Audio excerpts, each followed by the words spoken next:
So ayan, hello mga kapalibot. Quick tour tayo dito sa Yellow Hill Leisure Resort, a place where you can find joy. Ayan, tignan nyo naman yung napakagandang breathtaking views ng infinity pool natin at saka yung ating napakagandang villa. So ayan mga kapalibot, oh. Sino nga ba naman ang hindi marirelax dito? May bundok, may tubig, yung sky, ayan, oh, may horizon, yung huni ng mga ibon mga kapalibot. Talagang masasabi mong ito yung place na para sa'yo. Ayan, sobrang nature nito mga kapalibot. Ayan, so sa ganda ng mga puno natin, tapos nag-add pa tayo ng mga landscape. Ayan yung ating gazebo. Kompleto siya ng cooking utensils. May gas stove, microwave oven, toaster, rice cooker, glass, cooking utensils, plates, mugs, and water dispenser. Ayan, no? Pinaganda pa ng landscape natin mga kapalibot. So, this summer, ano pang hinahanap mo mga kapalibot? Dito na tayo. Ayan, no? Tingnan nyo naman yung ating mga balcony mga kapalibot. Sarap magkape dito. Tapos meron kang ganitong view. Ayun, no?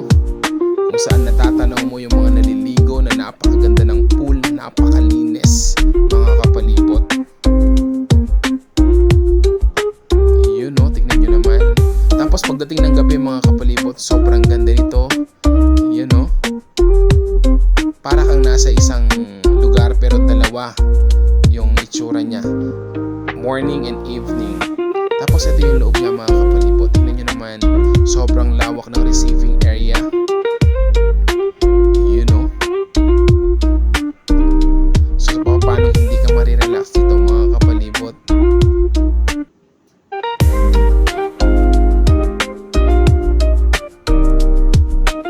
Receiving area pa lang mga kapalibot, sobrang lawak na. May dining table pa siya.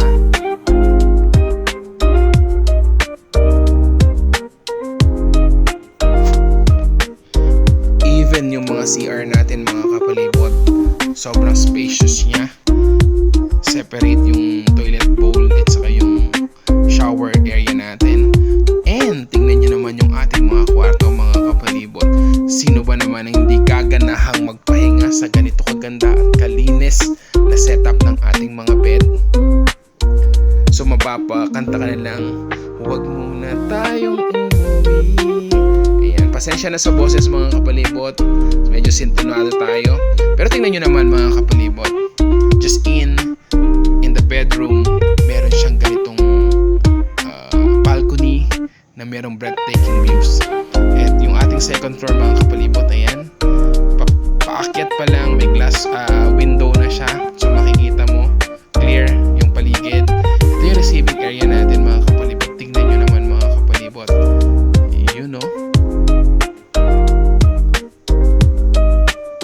tingnan nyo naman kung gaano kaganda yung ating villa. Napaka-spacious niya mga kapalibot sa lahat ng area.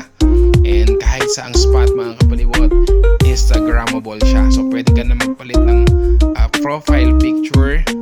You know, tingnan nyo yung balcony natin for second floor. Tingnan mo naman mga kapalibot, ang titikas ng mga bundok. Grabe, sobrang ganda talaga dito.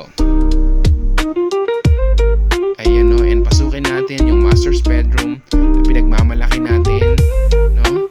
So kung may mga VIP kayo, VIP, yan for sure.